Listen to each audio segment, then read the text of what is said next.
Good evening, everyone. My name is Anita, and I extend very warm welcome and greetings on behalf of Manhattan Meditation Center and Peace Village Retreat and Learning Centers of Brahma Kumaris. Thank you for joining us. Today, weather suddenly turned warm, and I was thinking maybe, somehow the nature knew that today's topic is very hot. So we really need to sit in AC and with fans on to be participating in this conversation, in this lecture. We will appreciate if you can turn on your videos if it's possible. We would love to see your lovely faces before we start today's program. And if it's not possible, that's okay. We still appreciate you being with us behind that little black box. So before we start today's topic, little information about what is coming up. So this Saturday, there's a workshop. We have right to God's love. The beautiful truth, right? And such a powerful statement, right? We don't need to work to become worthy of it. We have right to God's love. And I think it's worth your time. And please do make time to attend this workshop. The timings are in the morning from 10 to 11:30. Registration links are on our website. If you have registered, wonderful, we appreciate it. And if you haven't, please, after this lecture, just log on to our website and register for the workshop. We also have a 2-day meditation course coming on April 29th and 30th, the Invisible Word of Truth. Timings are again in the morning from 11 to 12:30. Immediately following that, although it's in the next month, but because it's immediately following, we have a 7-day meditation course coming from May 1st to May 7th. Maybe you want to block the dates on your calendar if you have any interest in doing the meditation course.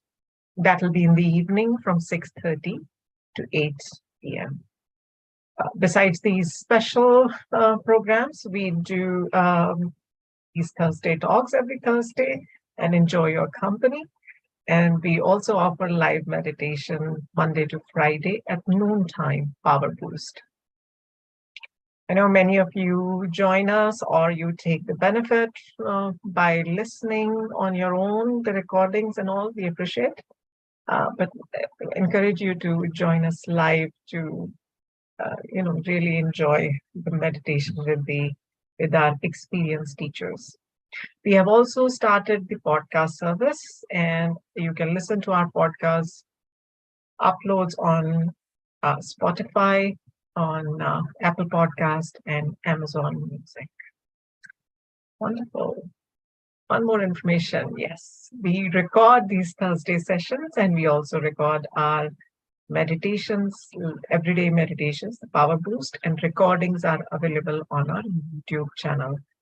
I'm sure most of you have subscribed to our YouTube channel by now, but if you haven't, we encourage you to do that so you have an easy access to our recordings. So today's topic. When I was thinking about it, it was, human beings are called God's best creation. And whenever we hear that sentence, when I hear about that sentence, the thought is that it means that we really make wise choices in our journey, in our lifetime. Choices which makes us happy, healthy, and wealthy. But if we look at where we stand today as society at large, across the world, all these three things are missing. First thing, they're not healthy. If you're not healthy, being happy is just very, very difficult. And as far as being wealthy is concerned, this COVID situation has really taken the fun out of it. And everyone is really, economies are suffering, businesses are suffering. So that is also kind of has changed. So what are we doing? What kind of choices do we make? I was thinking when we, start conversation with each other, generally we start with, oh, how are you? And that one sentence, how are you, opens up the whole Pandora's box of uh, how your health is. And then the list goes on, right? It's just like almost everyone has something going on with the body. Something is hurting, or you have to go for some testing, to doctors, to hospitals, surgeries. You just, the list goes on, you name it. I feel like all of us, we are carrying bags of illnesses with us. And as soon as somebody gives an opening, right, we just start taking out the stuff and we compare. We said, oh, I have blood pressure. Oh, yeah, I also have blood pressure. We are comparing whose bag is heavier. That doesn't seem like, the wise choice, right? And I'm just talking about health. If we just look at all other aspects of our life today, right? And we say, okay, this is with everyone, so it's okay. I was just having a conversation with someone last week, and his argument was, I have diabetes. Everyone in my family has diabetes. My wife just got diagnosed. She should not worry about it. I'm like, no, but that's not right. Half of America might be having diabetes, but that still doesn't make it right. You do need to worry about it. It's a sickness. You cannot accept. We started as a society at large, we started accepting things which make us unhappy, anxious, fearful, sad, bad, mad, you name it. It's okay for children to not to be listening to parents. It's okay if the families are split. If it's okay if children, try underage drinking. It's common. A lot of people do it. It's just everything is just okay, and that's not okay actually, right? Why do we start accepting things which makes us miserable? Doesn't seem like a wise choice. So and that I think that's the core problem of the society at large today. And that's what Sister Ines Frank is going to address. She's going to share her thoughts on it. Are you happy being unhappy? Very warm welcome. Thank you. Sister Ines. So warm welcome to everyone. It's a pleasure to have so many here at the center. And many on Zoom. And especially on the first summer day in spring. You choose to spend the time thinking, reflecting, listening on something that hopefully can make us feel better, create happiness, inspire us. So let's see what the evening brings.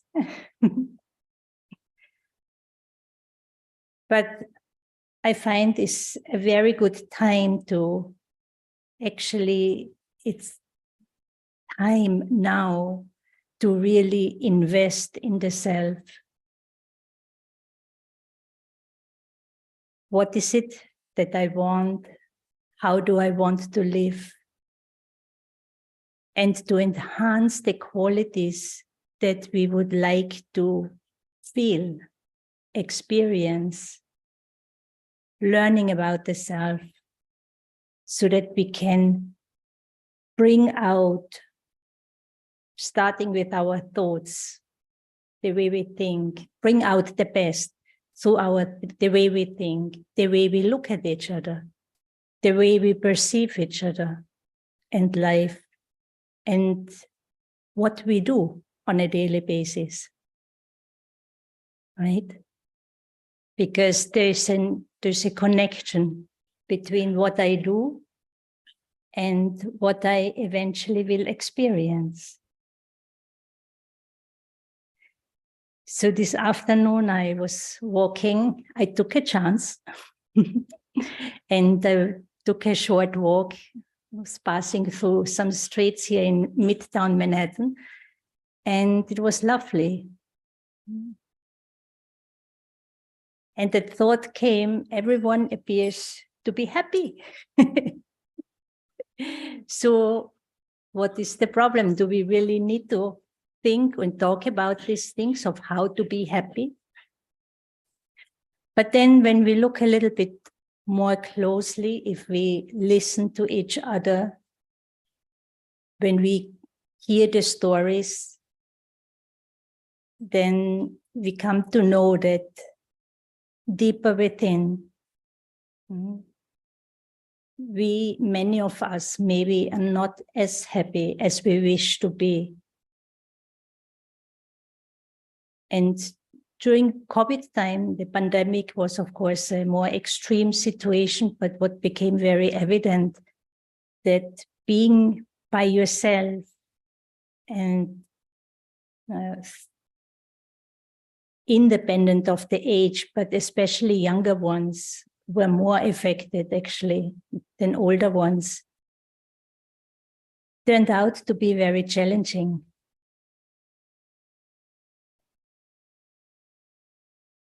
And so I think that has a lot to do with how we live our life, what we experience, how we perceive life, and especially what we are learning. And when we go to school, when we go to work, nowhere we really learn about the self and how to process things. There are certain psychological directions and suggestions and ideas, but there's really no study that's teaching us about the self. And what we experience in life has a lot to do with my own self. And I think one big trap, and I only came to learn about that and exploring it since I'm on my spiritual journey.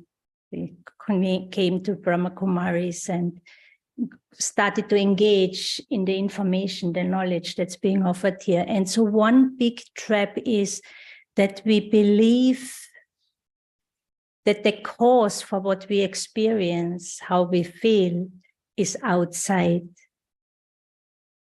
Most of the times, many of us have that belief, right? And so something happens and instantly we point the finger if we want or not. It's like a conditioned way of thinking. It's something we learn when we grow up. And no one is to blame for it, it's like other things, other stuff is handed over from generation to generation, this kind of believing and thinking too. One is, I think, that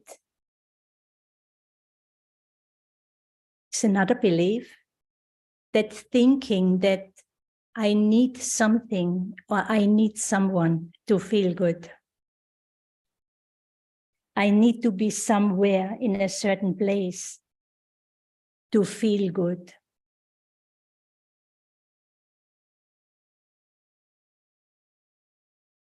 And the other aspect, as I just mentioned before, something happens, then the outside, people, situations, and ultimately even God is being blamed for what can happen or what happens to us or what we can experience. And these tendencies take us even further away from our own inner self, from our own conscience. We all have a conscience. We all have a lot of treasures within us. Actually, all the answers to life, they lie within. And so this constant engagement in life where we are looking out, where we want, where we desire. And then there are also additional unhealthy tendencies. It's become very common nowadays to find faults, to see mistakes, to see what is not so good, right? And to join the masses in thinking of what is not going so well. But is there another way to live, another way to think, another way to perceive? So that even at times we are living in now, for example, which I find a very, of course, there's a lot of uncertainty, they're challenging, and more extreme. And, you know, every other moment, something somewhere in the world is happening where a lot of people suffer, they experience sorrow, they experience pain, and health issues, like Anita, you were mentioning, also many experiencing health issues. And can I be, is a question now, right? Can we be happy? Can we be okay even though all these things are happening and all of these things are going on internally and externally? Is that possible? Is this actually, do we even want to pursue that thought? Because it brings me back to myself. I have to look at my own self, at my own heart, how I feel, what is going on with me. Now that I also need courage for, if I'm not used to do that. There are mothers here, and especially mothers, but then also, of course, the whole healthcare system, investing in others, living for others, wanting others, family, those around us, those who come to the hospital or need care, that they feel good, they feel better. But at the same time, do I know how to sustain my own self? And even though I'm investing in others, do I also invest in my own self? Do I meet myself? Do I know about my own needs? Do I understand how I operate? Can I be with myself? Have I any relationship with myself? To what extent do I know myself? And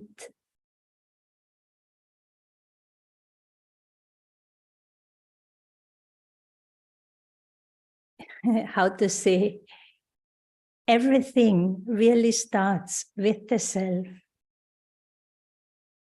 And then, of course, there's a collective. But even in a relationship, two people, both sides have to contribute to the relationship, no? Now, if I need and you need something, and I cannot give you really what you need, because I also want that love and that respect. I want my freedom. Sometimes I don't feel, that great, and I'm grumpy, I'm unhappy. Maybe I blame you for something. There are situations, right? So that whole aspect of wanting, of needing something, will eventually lead to some conflict. And we are very accustomed in relationships to share of what doesn't go well, what is the problem, how much time do we spend with each other, sharing, engaging in a conversation about things that are healthy, that are going well, that are working? How much time do we spend with each other without doing much? Can we feel each other? Can we be next to each other and be quiet and feel very good? Or do I have to constantly, the TV running, constantly thinking, talking about something, on the phone, off the phone, constantly busy with something, or eating? If I don't watch TV, I eat. Or if I don't talk, I eat. But nowadays, everything is happening at the same time.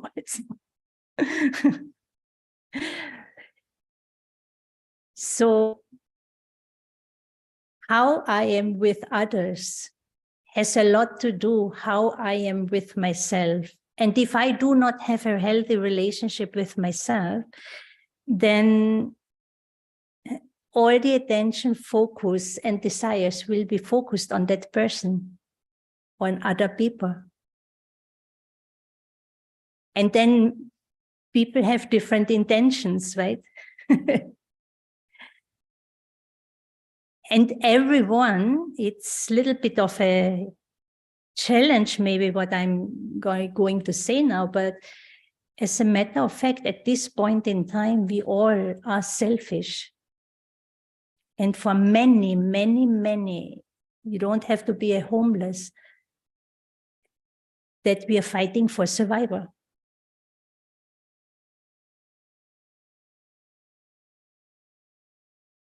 And so something that we learn on the spiritual journey when we engage in the study about the self is, of course, like I mentioned, coming to know the self and developing a relationship, a healthy relationship with the self, healthy self-talk. But then also, and coming from the spiritual perspective, we're connecting not only with our physical identity, which is an important one, which is a given, but there are a lot of limitations to that. Nothing good or bad, but it's just what it is, right? And because of all the physical differences over a long period of time, we have developed a lot of prejudices.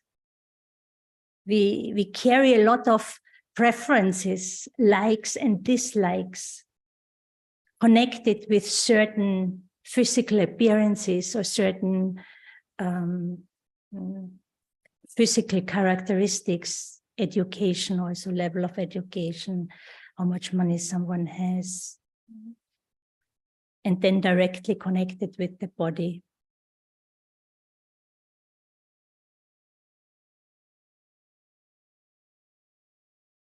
To have a sense of well-being, and I think this is more what we are talking about today in terms of feeling happy, is not so much of just getting excited about something or feeling happy because I got that ice cream today or one of the desires got fulfilled or something happened that brings my energy up. And then maybe the same day in the evening, I'm again in a place maybe even close to depression. Maybe, hopefully, not that extreme, but, a little bit lost and not so clear, not feeling so well.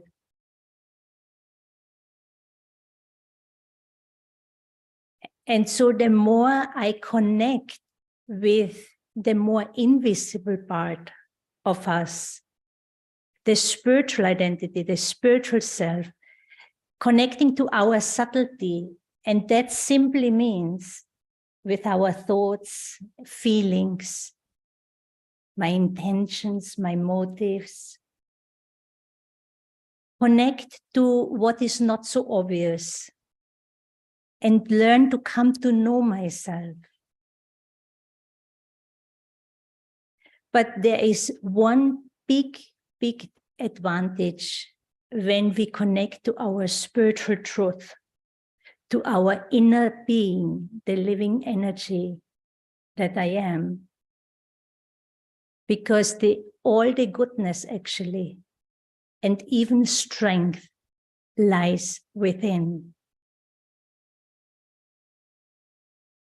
If I want to be good, I want to think good, I want to see the good, I want to do good, is very relative, no? What is good for someone is not so good for someone else. There are different cultures, there are different beliefs. We have a lot of different values. Not everyone has the same values. Even there can be a clash. So again, there's nothing wrong or right, but there are differences. But when we connect at a very subtle level,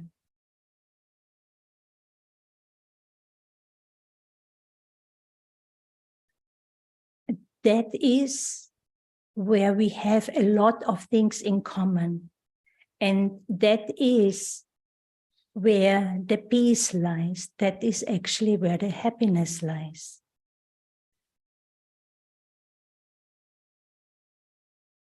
Where love is, where strength can be built.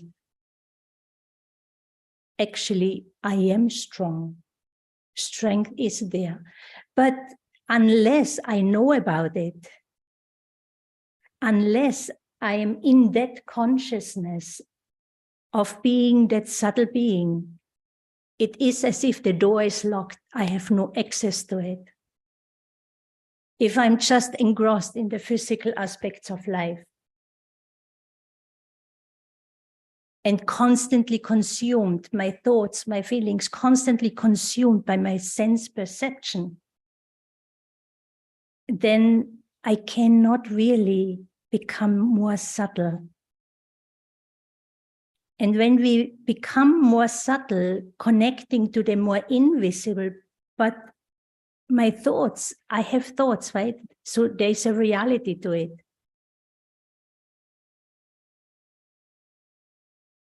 And if I want to feel good, if I want to have an inner well-being, a sense of wellness at the emotional, mental, spiritual level, and of course, physical level also, I will have to have some interest what's going on in my mind.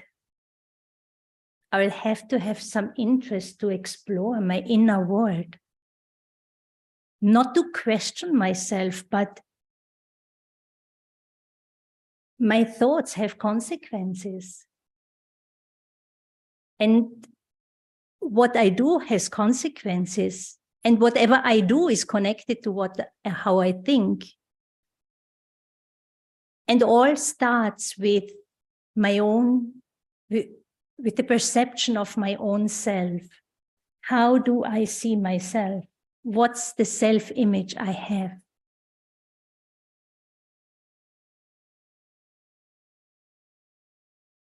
And so identity is really one of the deepest aspects of the self. And whatever I identify myself with, that influences the way I think, the way I perceive my intentions, my motive, and eventually how I see the world, what I do, the world I create is connected to what I identify myself with.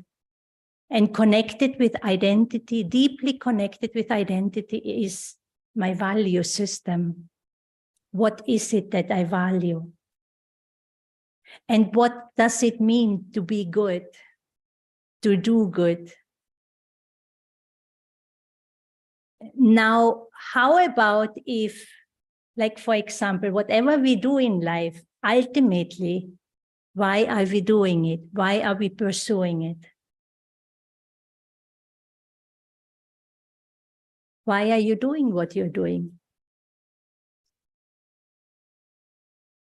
To be happy. Exactly.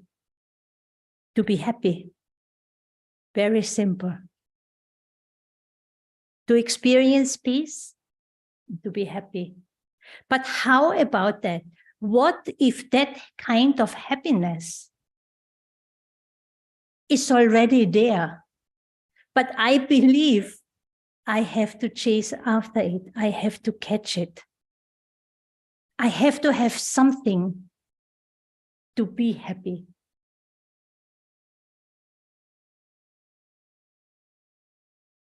So one is that connecting to our spiritual truth, one of my innate qualities is joy, is happiness, is joy. Did you ever think of feeling good just because of this is who you are? It's totally independent of anything physical. And the same with peace. Now, earlier I mentioned, or I posed this question, is it possible to be okay, to have a sense of peace, even a sense of happiness, even though all of that stuff is going on, whatever is happening in the world, whatever is going on in my own personal world, can I still be okay? And when I identify myself with my innate goodness, now one is joy, one is love, right? For example, if this is what I value,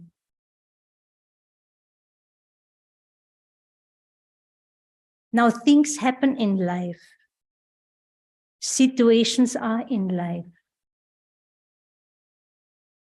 related to body, relationships, wealth. But if I'm a being of goodness, how would I look at myself? What attitude would I hold for myself based on different situations? If I am a being of goodness, would I criticize? Would I being judgmental, calling myself things or names because of I made a mistake? Beat myself up because I couldn't live up to my expectations? I said something maybe I didn't really want it to say. I have people in my life, maybe they're also not so happy. There are situations. I worry, I get upset. But what if I can say, I know Sister Anita was saying something different early on, but what if I say it's okay?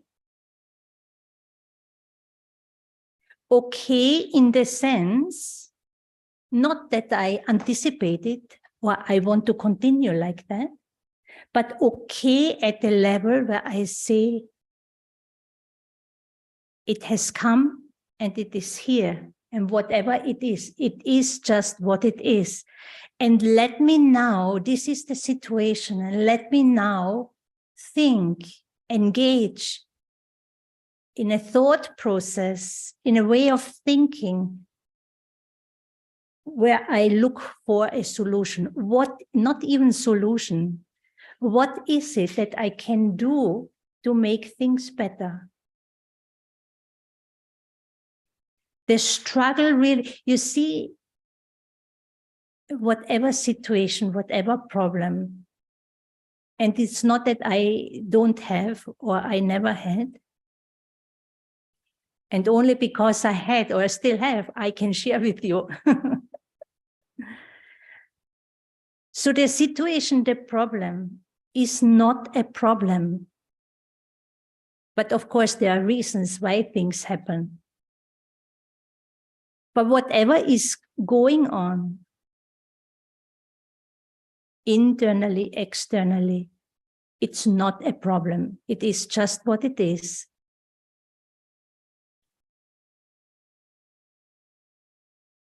And if I have interest to think for what I can do to make things better, then I'm engaging in a thought process that is very positive, where I'm connecting with possibilities.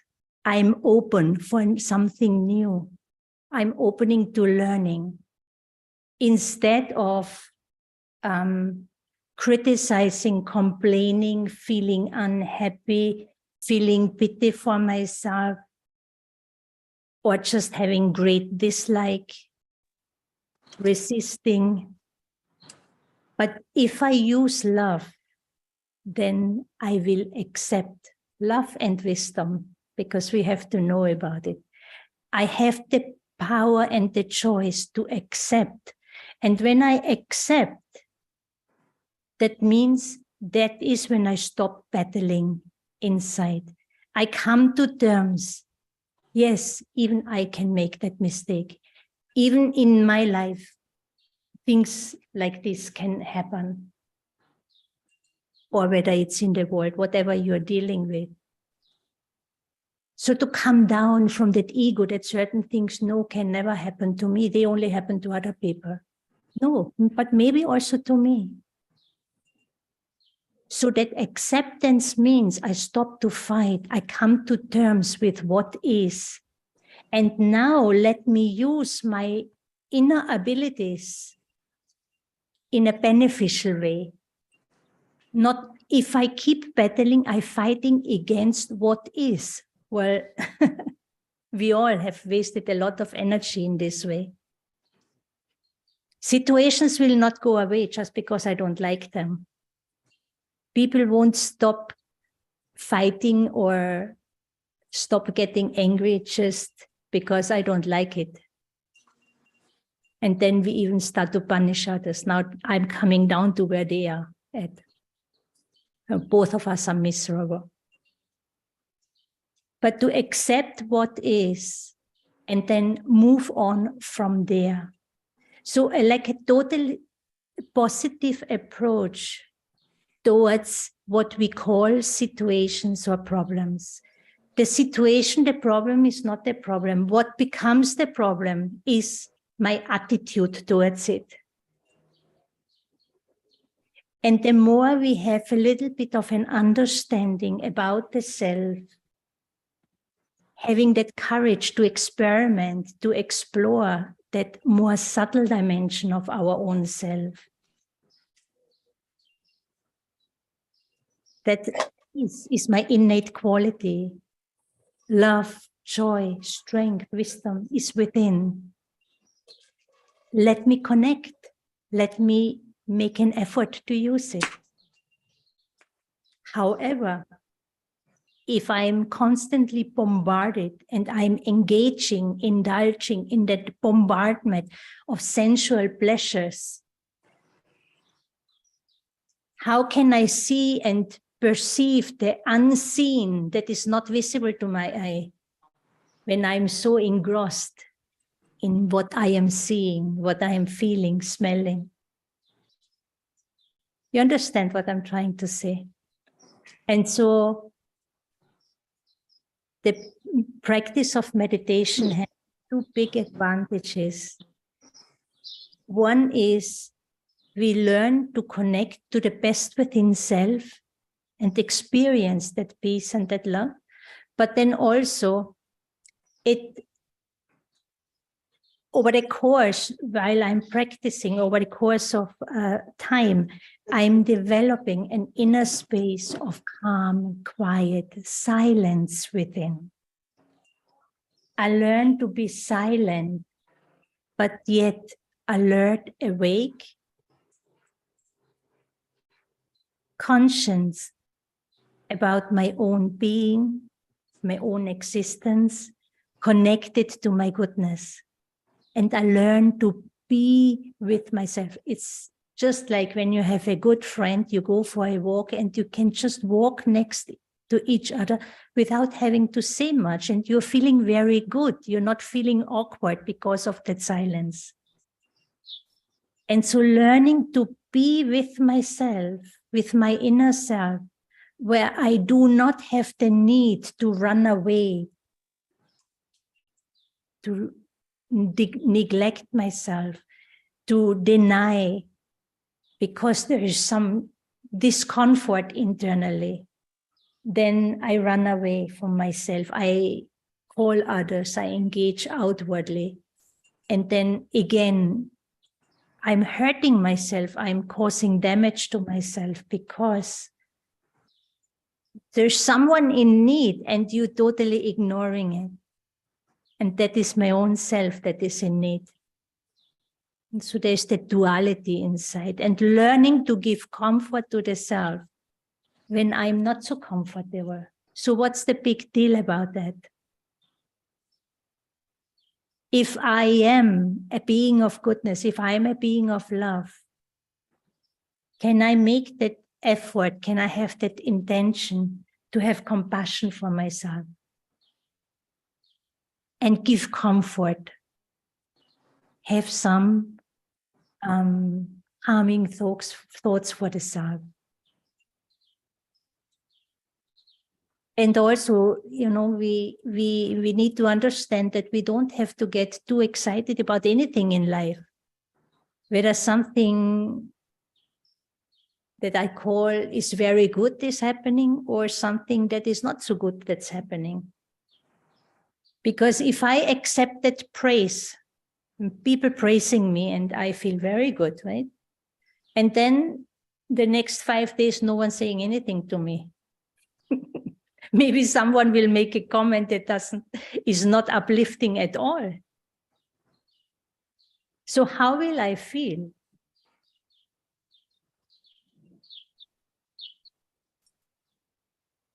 But if I can give that to myself, if I have self-value, self-respect, I don't need that from the outside. And I can give that to myself. And then, of course, which is another whole big topic to explore, is there's always God on my side, if I want it or not, but that being is there and ready and is giving, is bestowing, wanting me to protect, but am I interested? Do I want to reach out? Do I want to receive? Do I want to engage in that? That's another aspect. But, reconnecting to my own roots, to my own original blueprint, to my own original goodness, and give that a priority. And have more value for how God sees me, how my own self-value than what others think about myself. We listen with respect, we're checking the self, but it doesn't mean that I have to take everything personal.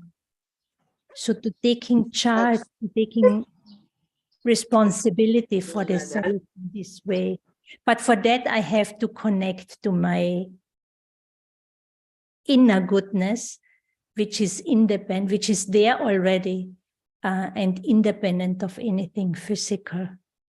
And then again, to sum up or close up, that whatever life situation is there, whatever is happening in the world, to more and more develop an attitude of equanimity, where I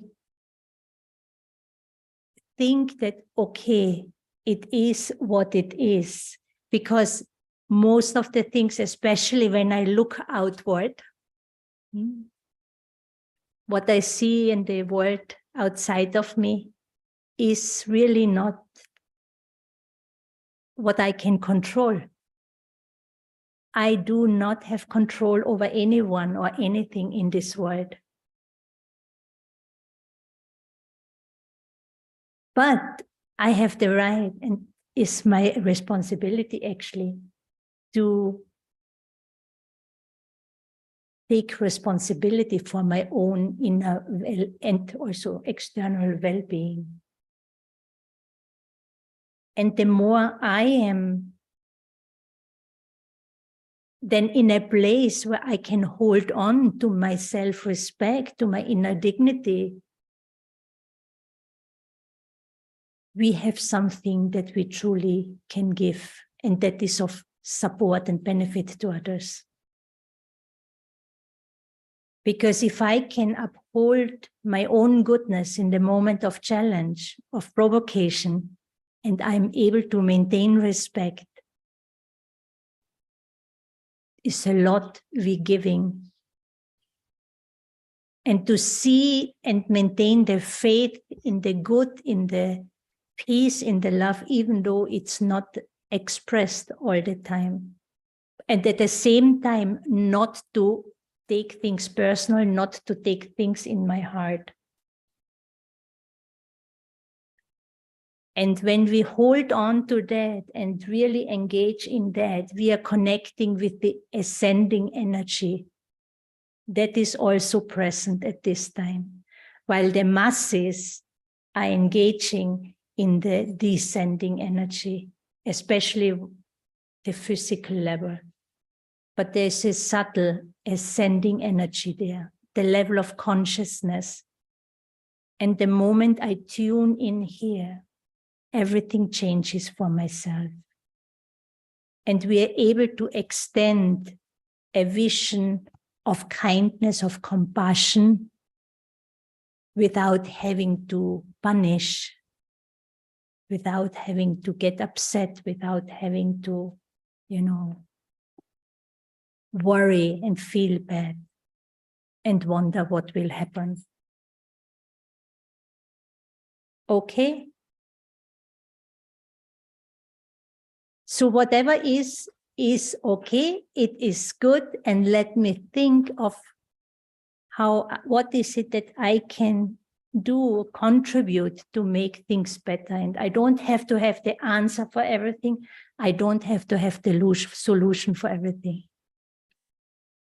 But that if I'm looking for, if my thinking is constructive, if I'm thinking towards solution, I will also opportunities, possibilities will come towards me, and I will also recognize them. Okay, so I'll stop here. And in case there are any comments or questions, you're most welcome to share.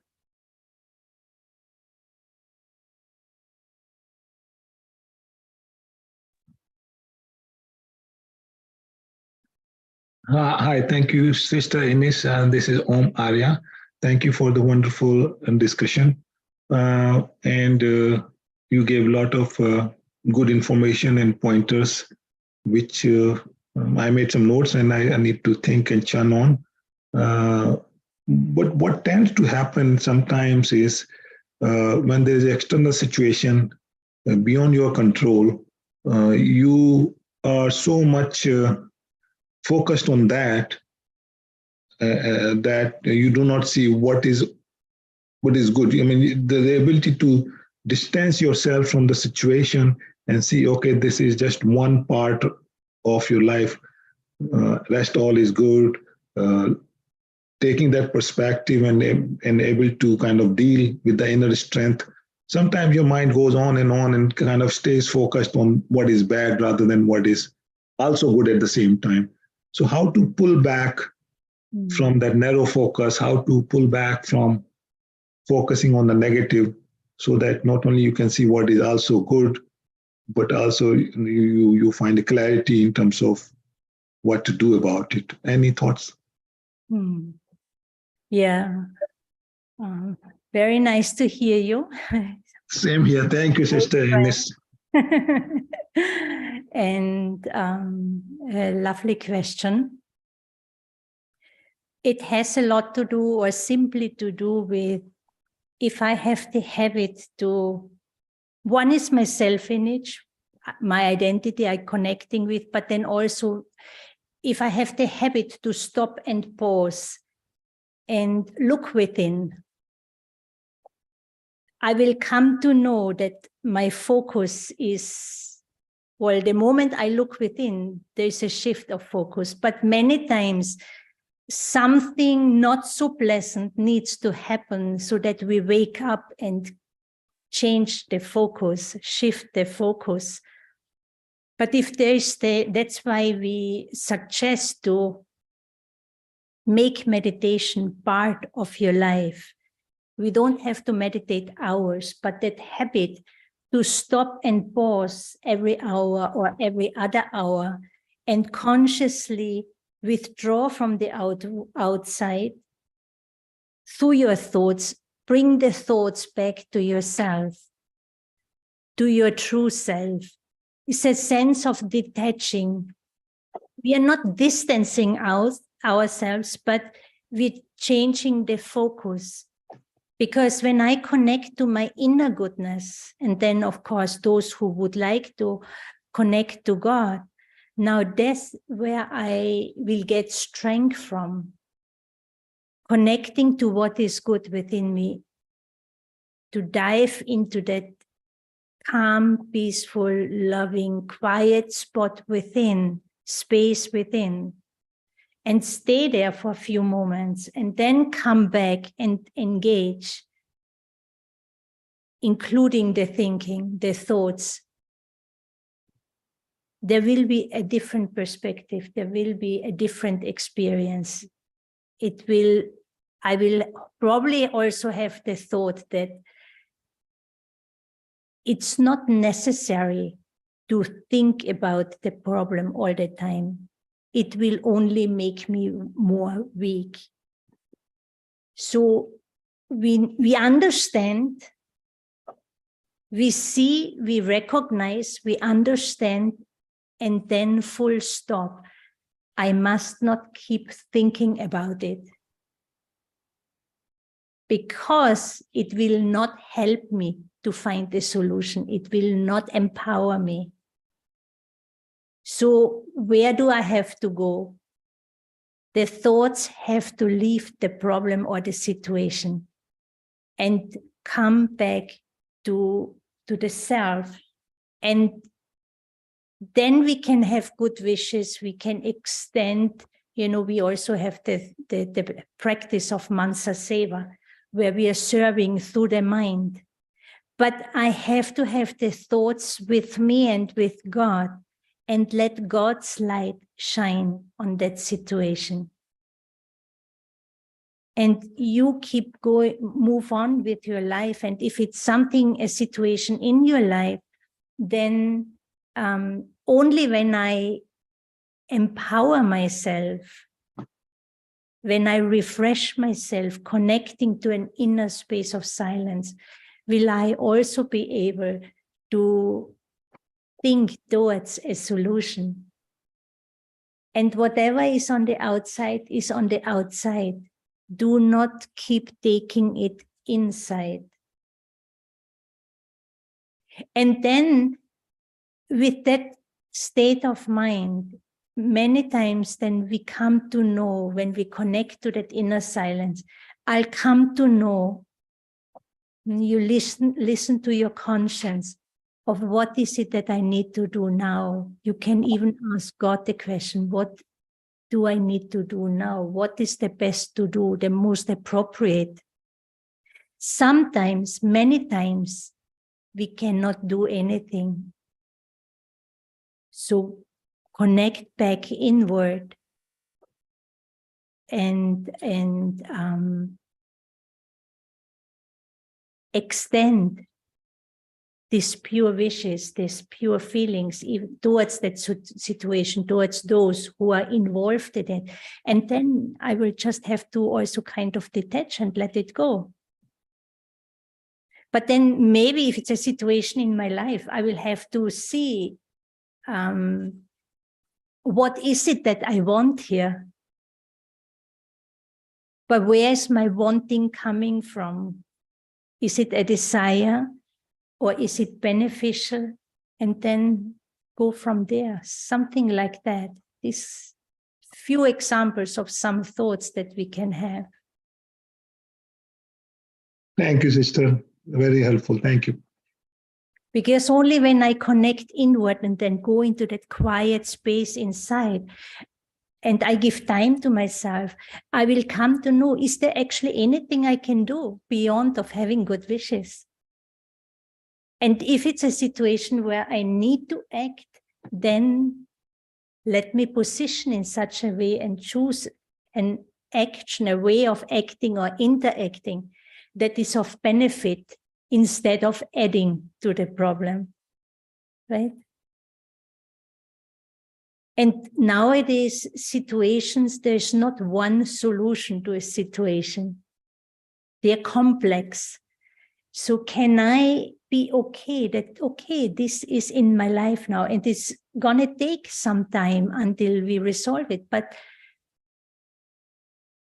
can I first accept it and then maybe make a plan and think in that direction? And then another thing is, which is also very interesting, many problems are only problems because of our own thinking. So sometimes it is also good to check in with someone who is, a little bit ahead of the journey, someone who has the bigger picture, to get perspective. Okay. Do we have anyone else who wants to share something? Yes. We have we have a question from someone here at the center, and want to apologize. Our hand mic is not working right now, so I will repeat that question. I know you're saying that even if something extremely, the question is if we want to be happy or not, but sometimes there's something that might be so personal, or somebody like a family member or something, you see them suffering. So how do you, sometimes you feel guilty, like how can you be happy while somebody else? Hmm. Like something extreme, what a lot of people are suffering. How am I okay? Very nice question also, Shweta. How can I be happy if a family member or even out there in the world, people are suffering and going through hard times, and there's actually a lot of suffering, right? How can I be happy and people are suffering, but at the same time people are suffering? It's a very relevant question. So again, this kind of happiness we are talking about is not this form of excitement where jumping around and you have a burst of energy and you go party and this. No, it is more a state of inner well-being where there are not constantly these fluctuations.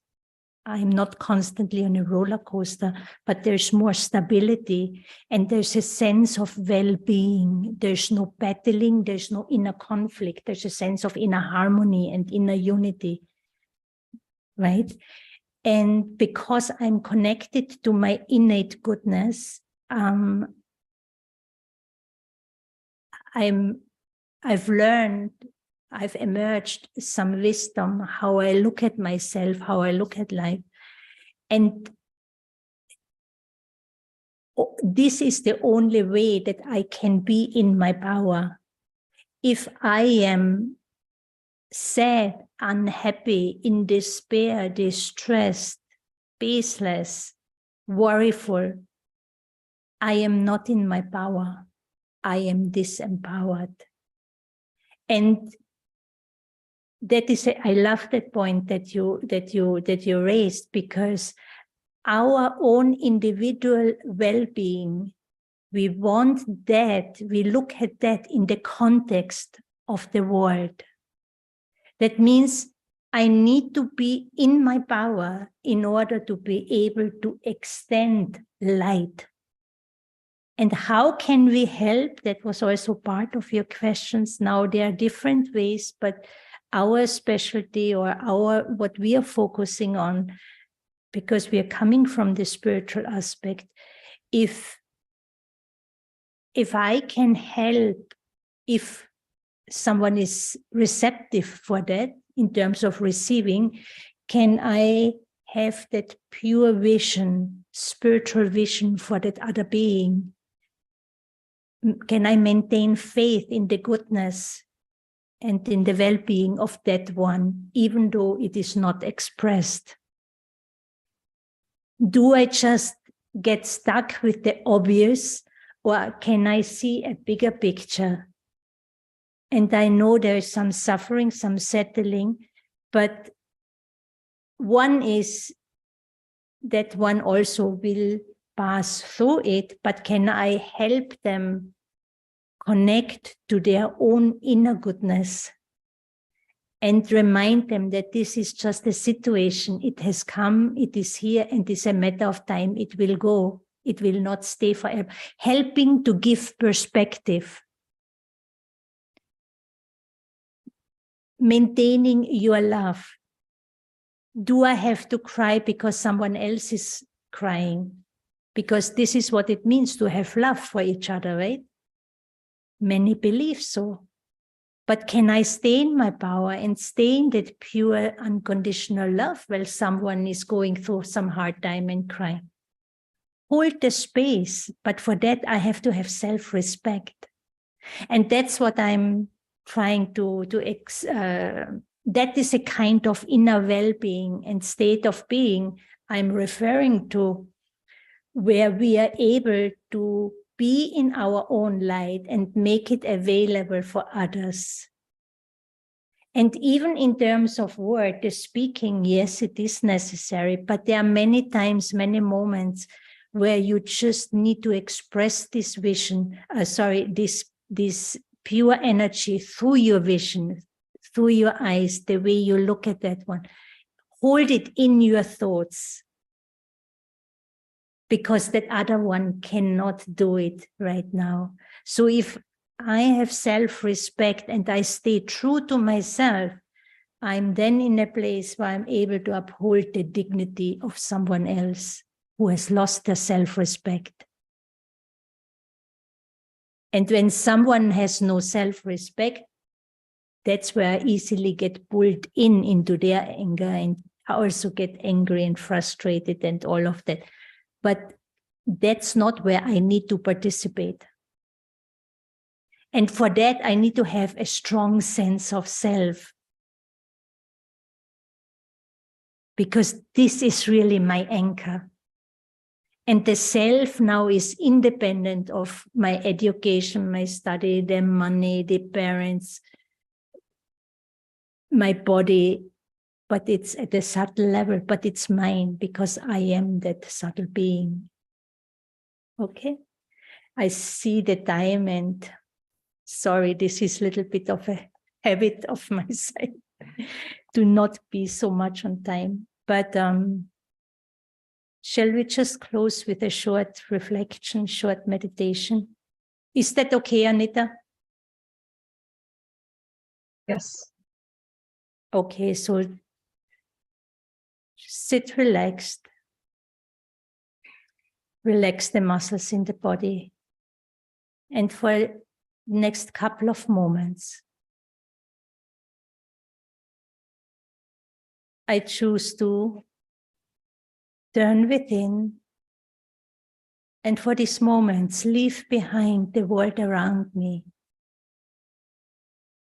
Can I take courage to just, for a few moments, at the level of my thoughts and feelings, leave everyone and everything outside, wherever it is, and turn inward, bring my thoughts back to myself,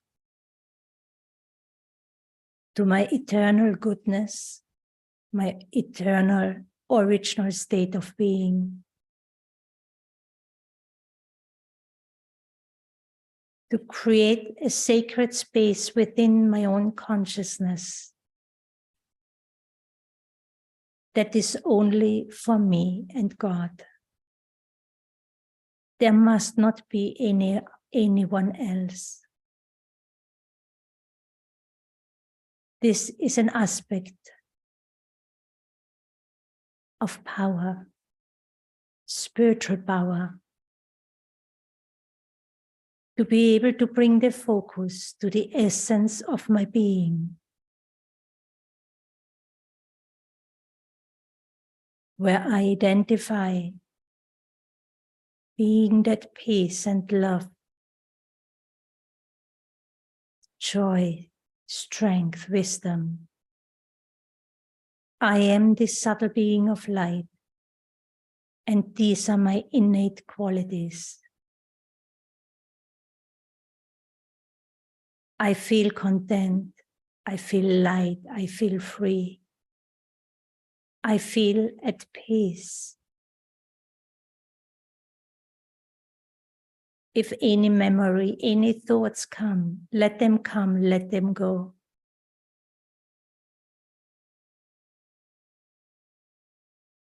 Like a hero, hold the focus of the attention on that awareness of your inner potential, the awareness of who I truly am. Everything else is not relevant right now. Right now, the most important, the most valuable, most beneficial is to have that inner experience of being empowered, being connected to the core of my being, and experience that inner lightness, freedom, peace.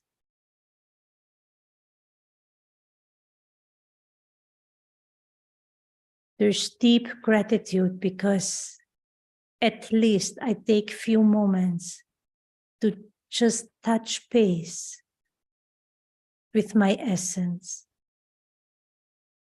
having some pure thoughts for myself.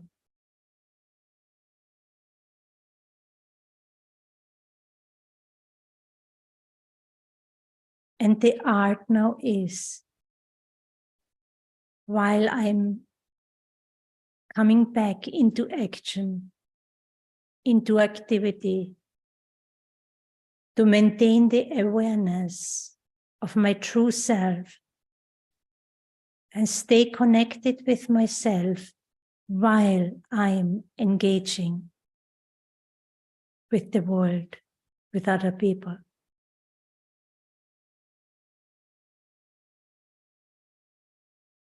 It is important, very important, to have that connection with my inner value, with who I am, whilst being with others.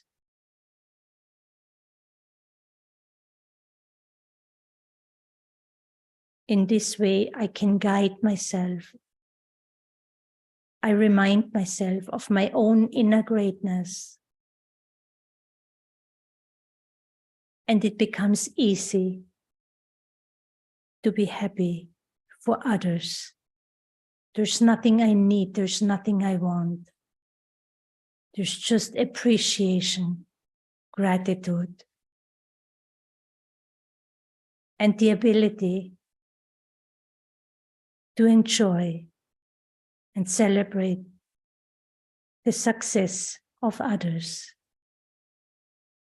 Because I'm connected with my essence, I have the strength and the power to be happy for others. and be a true well-wisher,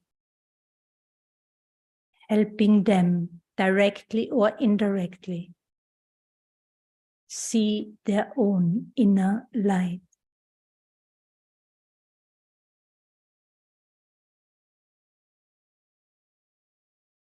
This is my self-respect. And then it is up to the other one if they take from it or not. But I have done the best I could.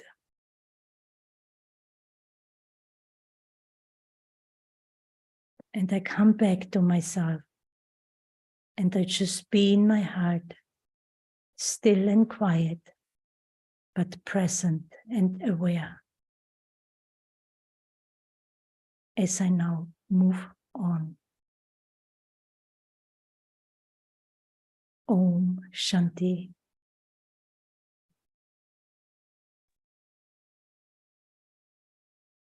Thank you. Thank you.